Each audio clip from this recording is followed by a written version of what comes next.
This Monstera Deliciosa is about 24 plus years old now. It's getting really tall. It is time for cut it back for managing the size.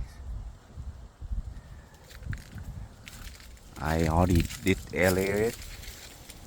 The top right there, that's one will be removed. Maybe this one as well. You see the fruits up there, I tie it up, secure it so it won't fall off while waiting for it to mature before I can cut the top off. It's almost ready. Look like it's about time for do some cutting propagation of a large Monstera Deliciosa. Stay tuned, we're gonna have a new video about how I am doing it.